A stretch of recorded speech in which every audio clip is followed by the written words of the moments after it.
Bonjour et bienvenue. Hello and welcome to the Beginner's Guide to French Pronunciation. Now, you've probably heard horror stories about French and the way it's pronounced. You never know how to pronounce a word. It's got as many silent letters as it does letters that are pronounced, etc., etc. And that's not without reason. I mean, there's a reason those rumors go around. But before we come down too hard on the French language, let's think about our own language for a minute. How would you pronounce this? Through, right? So would this be thu or thu? How about this? Or this? Or this? We have 5 different ways of pronouncing the exact same combination of letters. And that's just one example. So English is a bit of a nightmare for people to learn. And so hopefully that will encourage you that if millions and millions of people all over the world can learn English as a second, third, or fourth language, then you can get a handle on French pronunciation. Now, this is a basic, simple guide. As it says, it's a beginner's guide. It does not get into advanced phonetics. You will not be required to learn the International Phonetic Alphabet, although you'll learn a few of the symbols just for practical sake. But this will hopefully take some of the guesswork out as you begin to read and pronounce French, and I hope it's beneficial for you.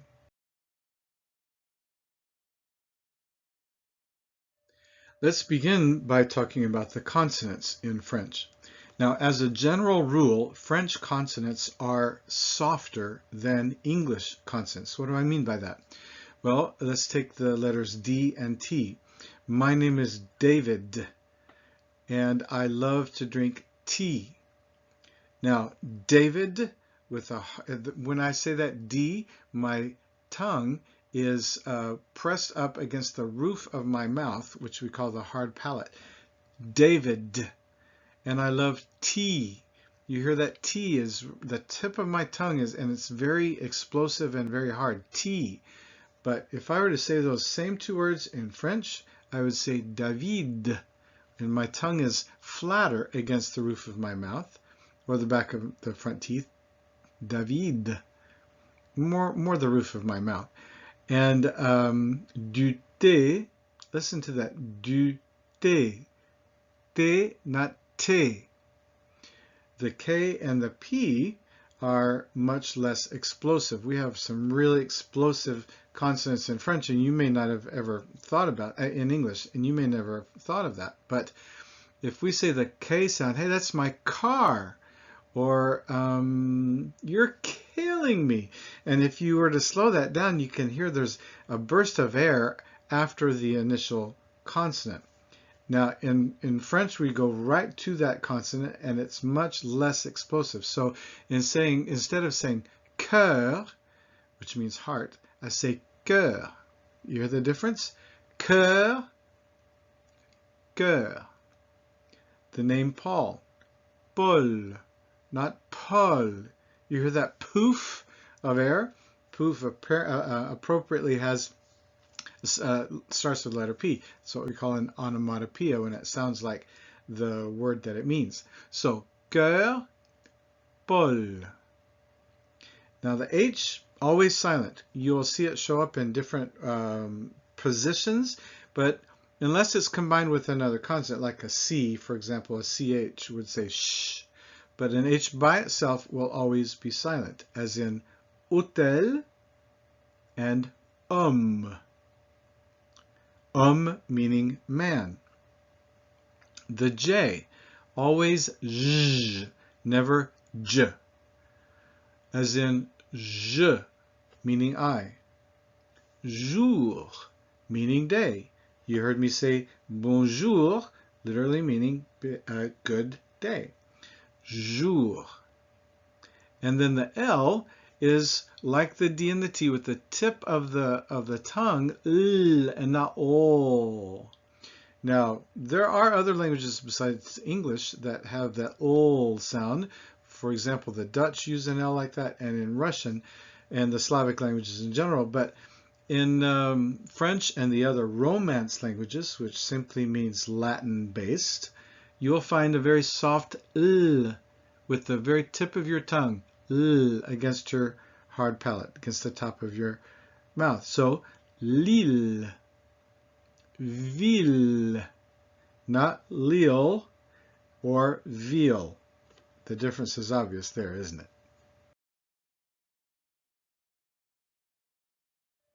The famous French R.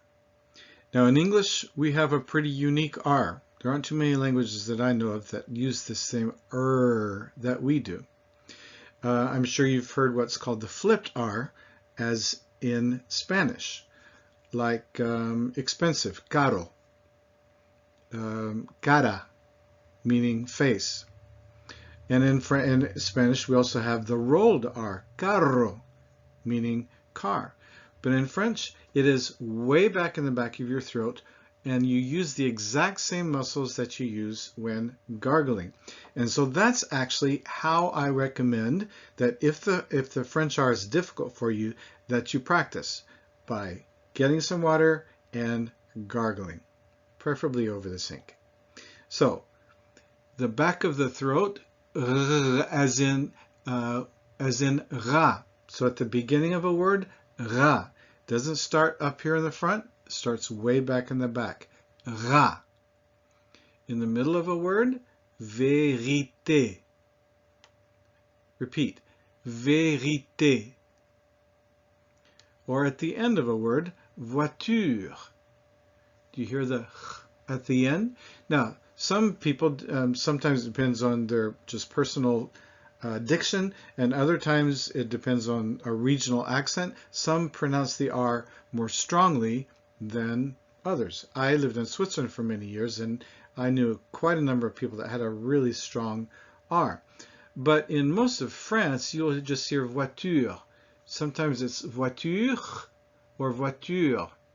One is voiced and the other is not. Don't worry too much about that. Just pronounce it at the end, voiture, with your throat and not up here. So it's not voiture, but voiture. Now, let's practice a little bit. Répétez, repeat. Le train roule rapidement.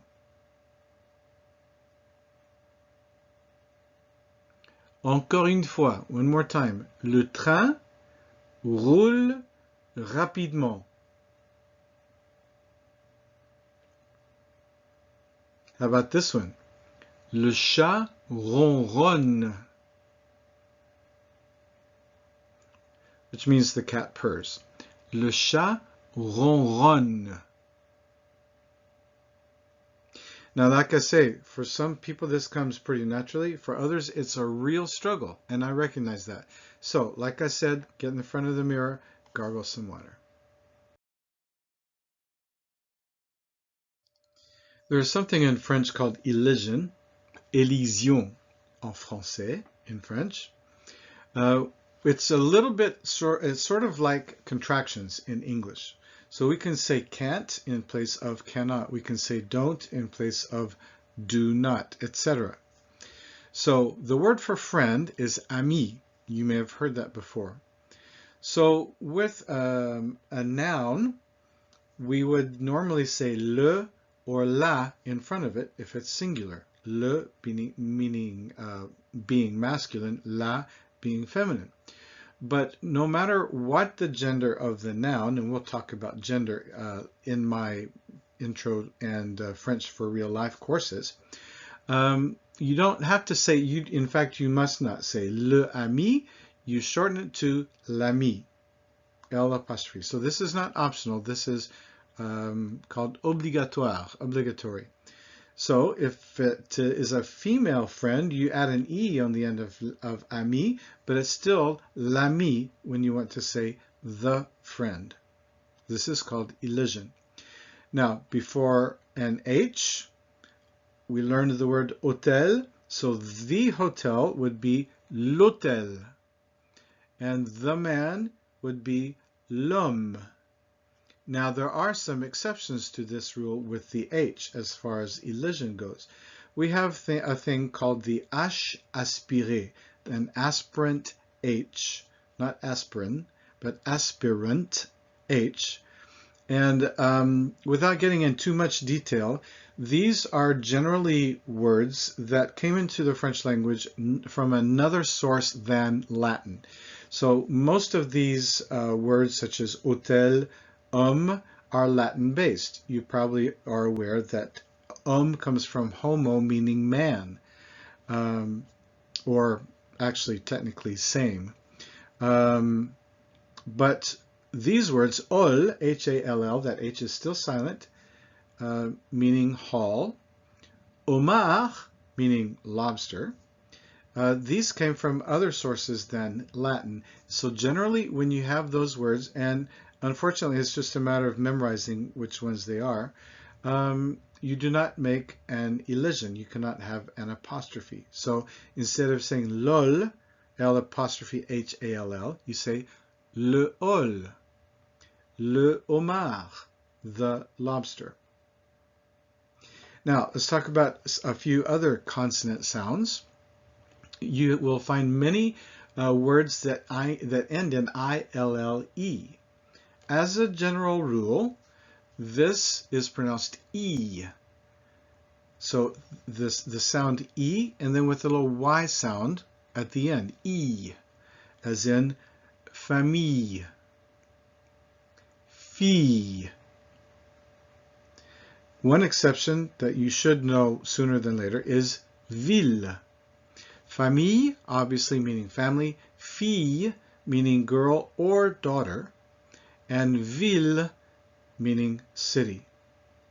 You know tons of cities with ville on the end. That obviously comes from French. Ville, city. Now, you see the word here, vieille. This is the feminine form of the word for old, adjective meaning old. And so if we just sound this out phonetically, it's V-A, vieille. So you still got that Y sound on the very end, vieille. Any word ending in T-I-O-N, such as condition, vision, situation, etc., in French, that T-I-O-N is pronounced sion. You see this symbol here, that is from the International Phonetic Alphabet. That is used to denote nasal vowels, which we will discuss in just a moment. How do we pronounce the S in French? So generally, at the beginning of a word, it is S, as in sœur, meaning sister. Sage, meaning wise. But between two vowels, it is pronounced like a Z. So this word is amusant. Repeat, amusant. And an S is usually silent at the end of a word. Frère, as in brothers. There are a few exceptions, especially with proper nouns.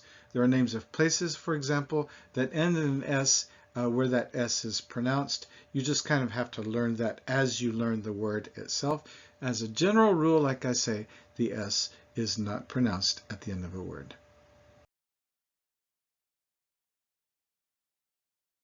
Speaking of final consonants, let's talk about some other final consonant sounds. So among those that are usually pronounced are the C.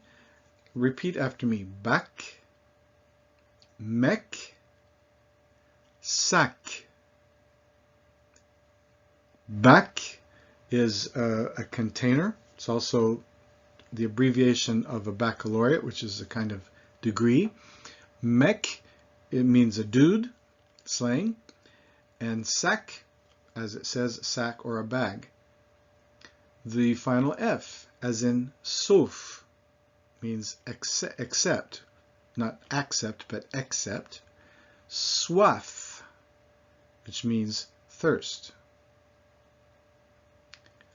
Anorak, the K, almost always pronounced, but to be honest, you will not see the letter K all that much in French. Generally, when you see a K in a word, it is a foreign word, a word that has been borrowed into French from another language. Anorak is a jacket, like a ski jacket. And we've already talked about the final R, cour, meaning courtyard, jour, as you know, meaning day. Here is one exception. Even though it has an R on the end, the word for sir or gentleman is monsieur. For one thing, it's not mon, it's just me, in spite of the way it's spelled, and sieur not pronouncing the R. Répétez, monsieur. Bonjour, monsieur. Très bien. Now, some consonants that are most often silent at the end of a word, the D, as in chaud, meaning hot or warm, bras, meaning arm, souris, meaning mouse, mi, meaning put, fini, meaning finishes, jeu, meaning games, as in the Jeux Olympiques. We'll talk about why there's a Z in there in just a minute. But a couple of exceptions, X and X. Those are pronounced exactly the same. Those are what we call homophones. X with a capital A, I-X, is the name of a city. Parler, easy, as you will learn as you continue to study French. That is a common verb ending. Parler means speak, as in you speak. Coup, this is a word that's been borrowed into English. Coup, C-O-U-P. Now, one thing happens though, something happens to a lot of these words when you add a final E, which is not pronounced in itself, but then will cause the consonant before it to be pronounced when it wasn't before. From chaud, we go to chaude when we add an E. Mi, mise. Écrit, meaning written. Écrite, when you add an E. Français, that's masculine. Française. You now pronounce that E. Because it's between two vowels, that S is Z, Z sound. And this is the feminine feminine form of français, French, as in describing someone who is French. Now the language is called le français, never capitalized and always masculine. Coupe. So we have a noun that coup means a blow, or like a military coup, as we say. But if you put an E on it, it's a completely different word in this case. It means a cup or a trophy. 13. That E is not pronounced, but the Z is. Now, after a nasal vowel, which we're going to talk about more specifically, that consonant, most often an N, sometimes an M, will never be pronounced in and of itself. And so listen to these pronunciations and then repeat after me. M. Not main, not man, M. That nasal vowel sound just is left there hanging. M means hand. Bien. Bien. Meaning well, of course. Je vais bien, I'm doing well. Bon. Meaning good. Brun. Meaning brown.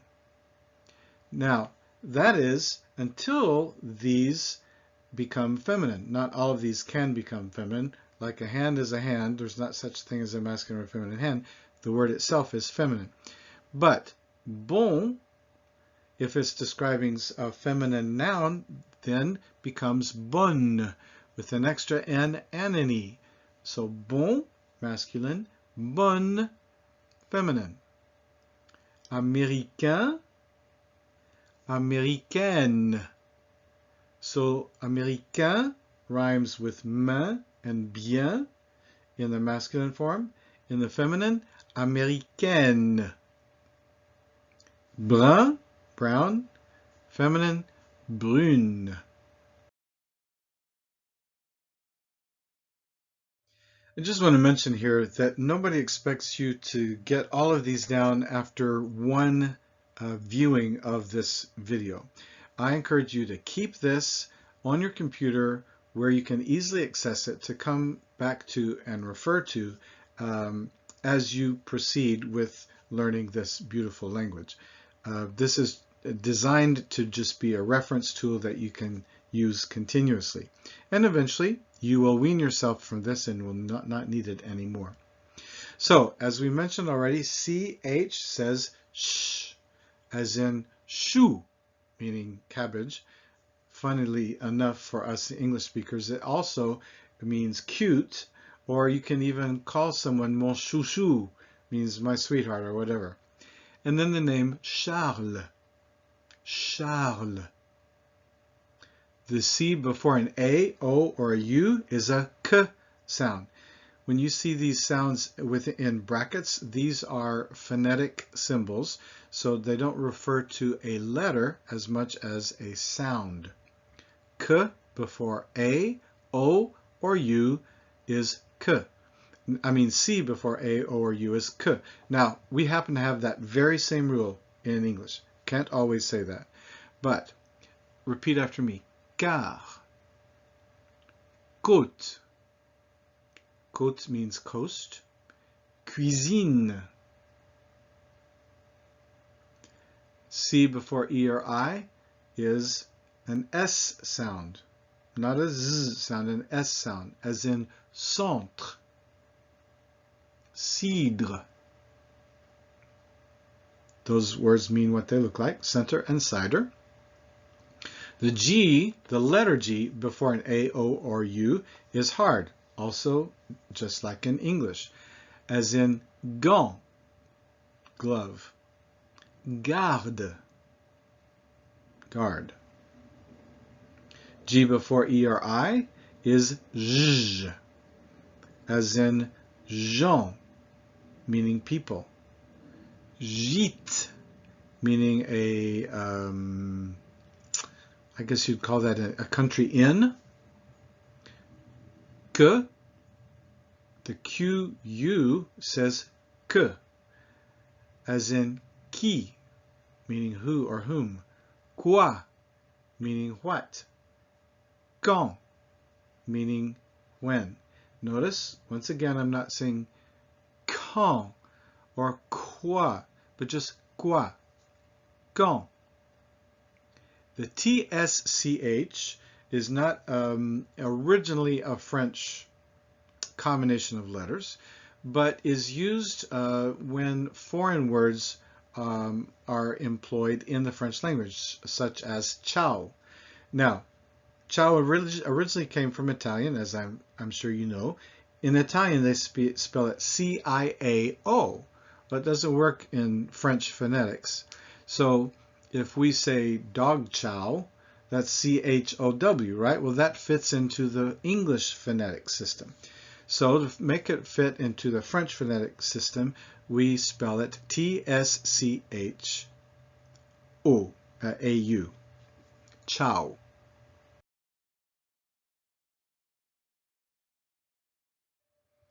In French, we have something called la liaison. Liaison.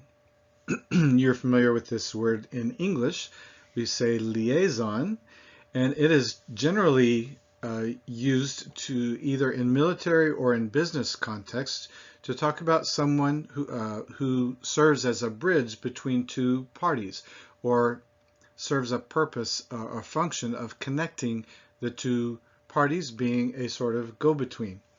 Liaison in French does mean those things, but it also has a much more literal meaning. It comes from the word for to connect.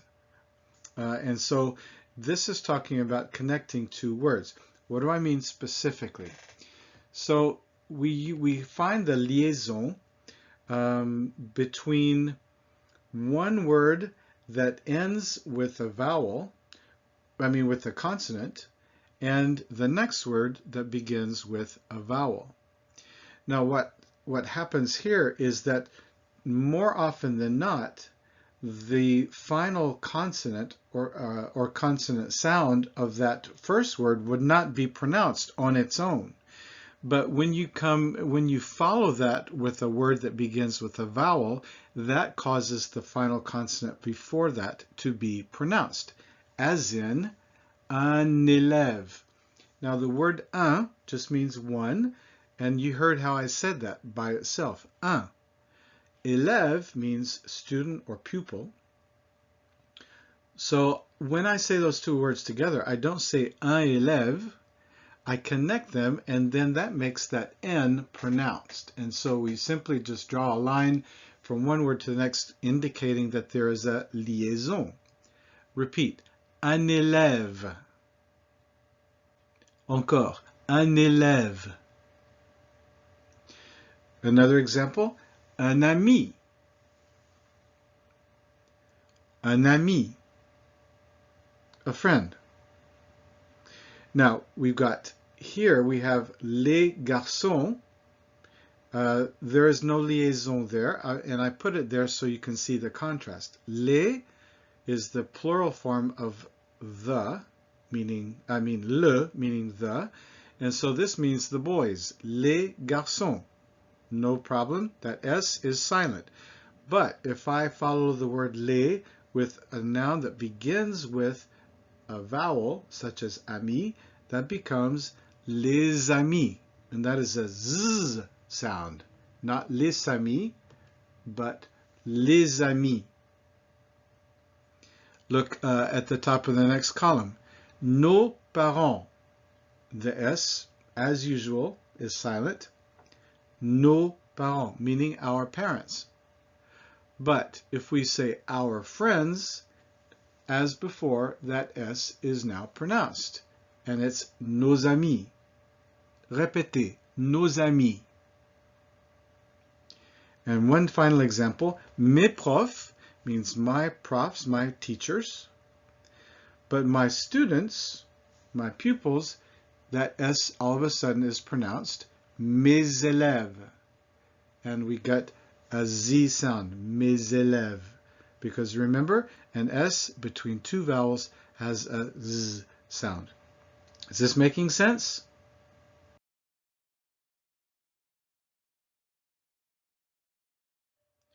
Parlons des voyelles. Let's talk about the vowels. We also have A, E, I, O, and U in French, just like we do in English, in addition to the Y, which often serves as a vowel. So let's start at the beginning. A. This is a pretty open A sound. Is never A if it's just an A by itself. Répétez. Ça va means it's fine. Ami, you already know what that means. Marc, the name Mark. The E is the actual name of the letter is E, and that is the sound that it has when it's in an unstressed position, such as in the word regarde, which means look or watch. Regarde. Re. When the E has an accent over it that leans to the right, as you see here, that's called the accent aigu, aigu meaning acute. That is a more closed A sound. So it's not A like in English. It's a good day to be outside. That's what we call a diphthong. It's the combination of more than one sound. A starts off E, ends up E. In French, we don't have that unless it's notated that way. The vowels themselves are much more pure in French. And so when we see an E with an accent on it, like accent aigu, it is E. Listen to these words. École, meaning school. Mais, as you've already seen, meaning my. Écoutez, meaning listened. Écoutez. Those two E are identical. Also, we have that same sound, not spelled the same way, but that sound in an ER at the end of a word, as in parler, travailler. You are going to learn a whole host of verbs whose basic form, called the infinitive, ends in this ER and is pronounced E. Now, you will often see an E with the opposite accent. That's called the accent grave, and it is a more open E. So the accent aigu or accent aigu is E, more open. Répétez. Est, est means is, as in he is. Près, meaning near or close. Sept, the number 7. Pêche, meaning peach. Now, you can see that these are not all spelled the same way, but they all have that same sound, eh. And then, as we've said before, the final E is almost always silent. The letter I, which is called E in French, is always E, as in the English words steal and neat. Répétez, finir, lire. The letter O has two primary sounds. If it's in an unstressed position, it is not O, but more O. A little bit more open, as in collège, moquette. We don't say moquette, we say moquette, moquette meaning carpet.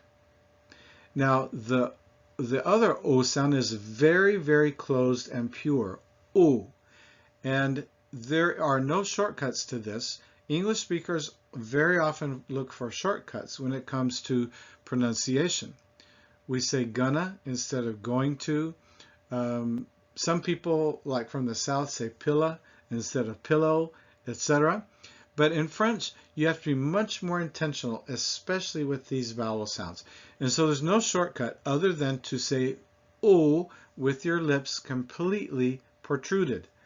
You might feel like a fool, but believe me, no one else thinks you're going to be a fool because that's how we all do it in French. So, O, repeat after me. Chose, meaning thing. Drôle, meaning funny. Hôtel, meaning hotel. Rigolo. Now, I want to call your attention to that word because it has both O sounds in it. The first O is in an unstressed position, and so it's not rigolo, but rigo.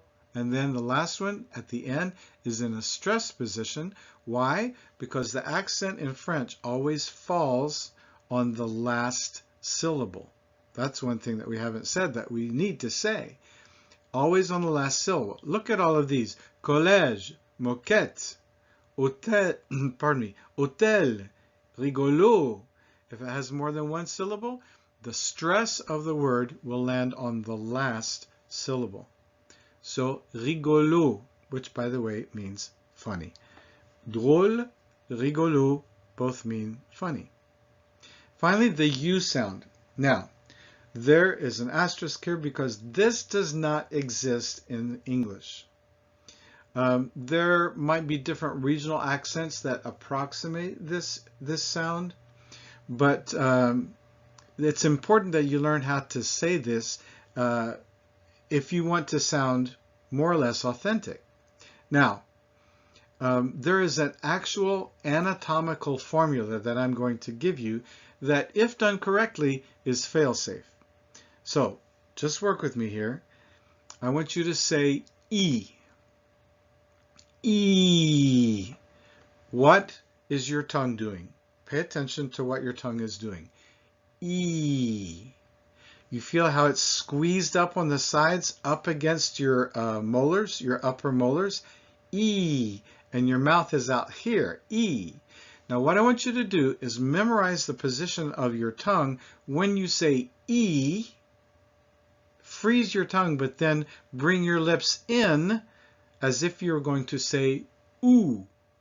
And this is what you get. E. U. And That is the French U sound. U, as in pur, pure, appropriately enough. Pur. Curieux, curious, etc. You'll have lots of chances to practice, but I encourage you to do that in the mirror. E to U, E, and you will get it.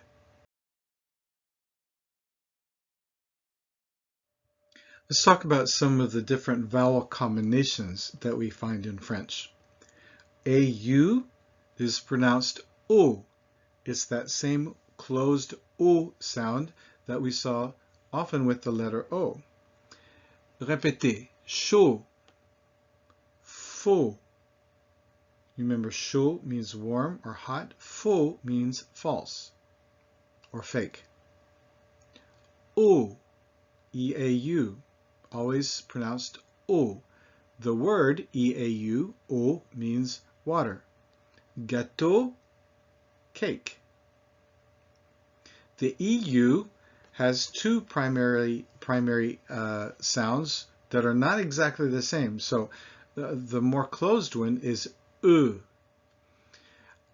as in feu, fire, veut, want, de, to.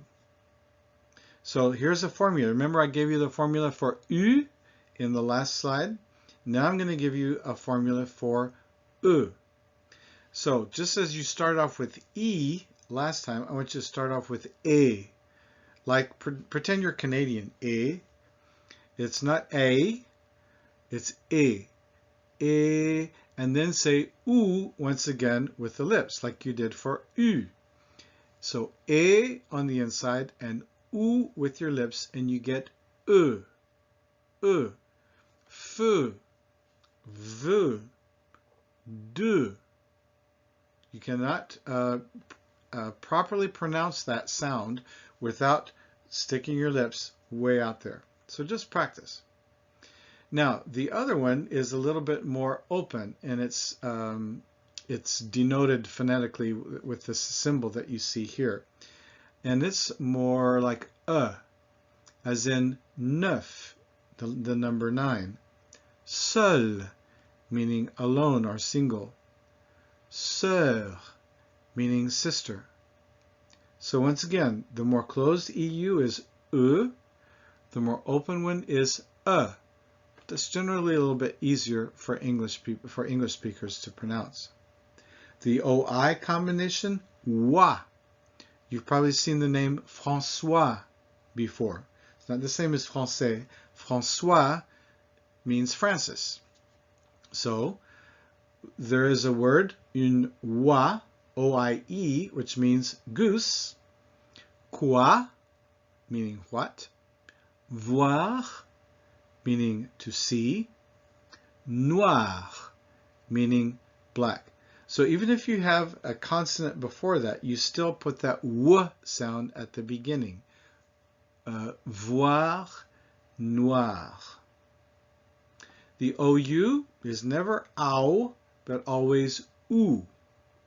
That phonetic symbol denotes oo and not u, just to make sure you understand that. Oo. So the long oo sound as in moon. Some people say moon. That's not the same.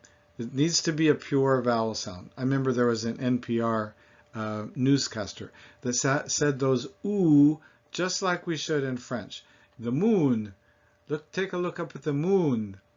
So, cour. Now you saw this word cour before without an S. That meant courtyard. With an S, I know it's confusing. It means a course, as in a French course. Fou, meaning crazy or foolish.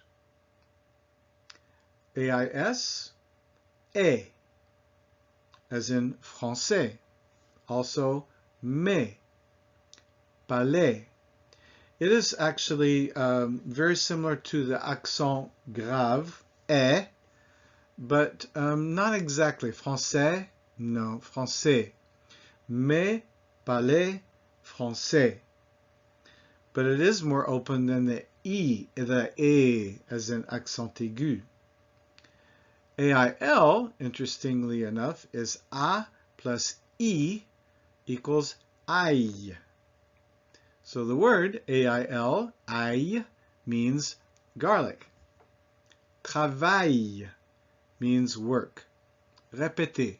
Aïe. Travail.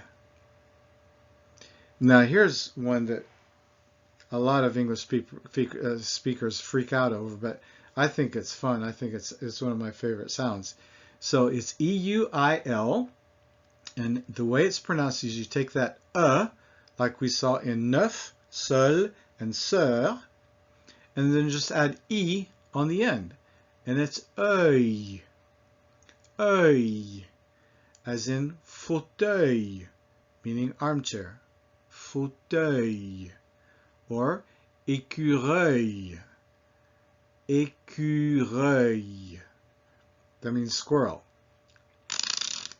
So, écureuil, fauteuil.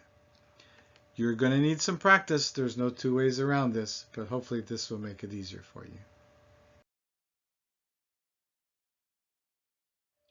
Les voyelles nasales. The nasal vowels. French is famous for having that nasal quality to it. And you will find these very, very frequently. So it's important that you get a handle on them. There are 4 nasal vowel sounds in French. First is en. And to the left, you will see the phonetic symbol. These are from the International Phonetic Alphabet. Obviously, no one's going to expect you to remember that necessarily, but I have included them as a way to denote these different sounds.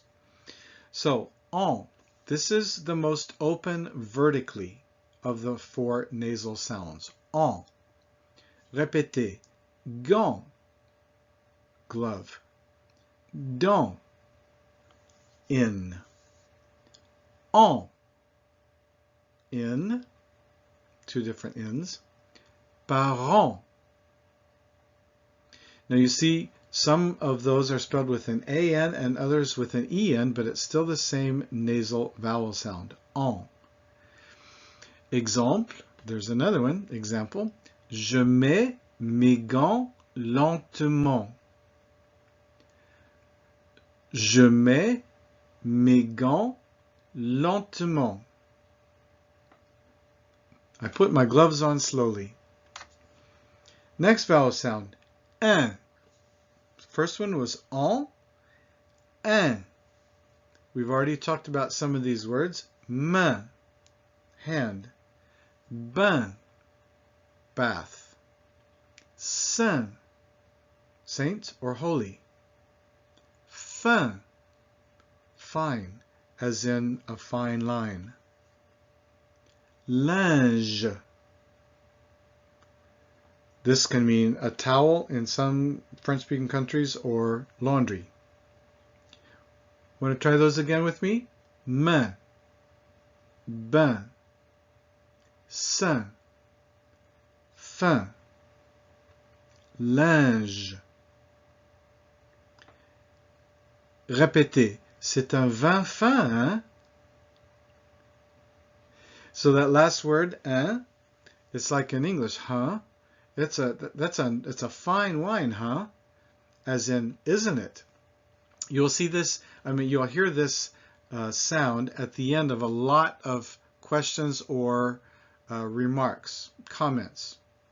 C'est pas mal, hein? That's not bad, huh? Listen to this sentence again. C'est un vin fin, hein? C'est un vin fin, hein? The next one is on. This is the most closed of the nasal vowel sounds. On. My lips are protruded just like I were going to say ou or u, but I'm saying on. On. My mouth is more open on the inside. Mon, ton, son, ton, nation. You probably have figured out what some of these mean. Mon, meaning my, as in mon ami. Ton, meaning your. As a noun, it also means tone. Son, meaning his or her, or is a noun. As a noun, it means sound. Ton, spelled T-H-O-N, but pronounced exactly like T-O-N. But T-H-O-N means tuna. And nation, obviously, nation. Écoute, listen. Tonton, je tonds ton gazon. Tonton, je tonds ton gazon. Uncle, I'm mowing your lawn. And finally, the last of the vowel sounds, un. You've heard this before. Un, as in one. Parfum, perfume. Brun, as you already know, meaning brown. So, once again, to review, en, un, on, un. Très bien.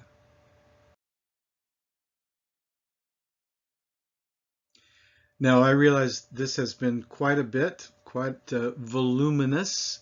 And so, as I said earlier, I encourage you to go back and refer to this when you need a reminder.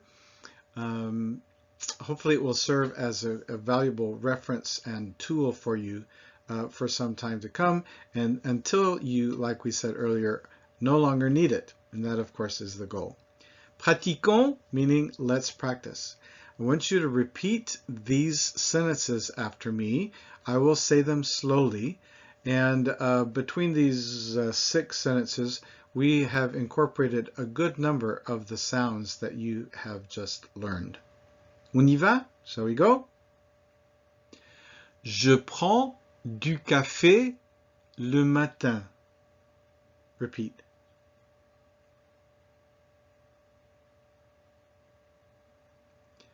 I take coffee, or I have coffee in the morning. Next, Mathieu joue au football le samedi.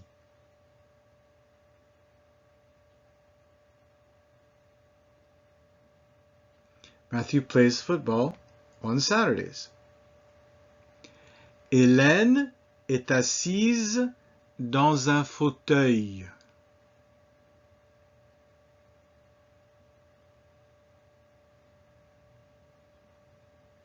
Helen is sitting in an armchair. Suzanne est l'amie de Bertrand et la cousine de Marie.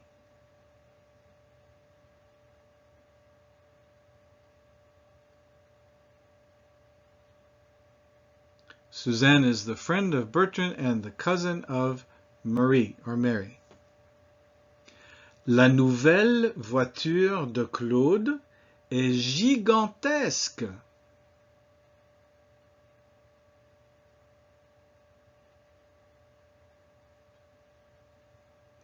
Now, I just want to point out, pardon me, in this last word, gigantesque, we have both pronunciations of the G, the letter G, right next to each other.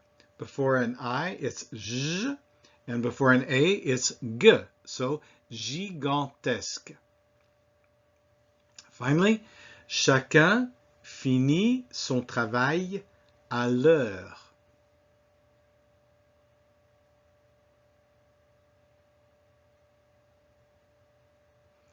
Each one finishes his or her work on time. So I hope this has been beneficial for you.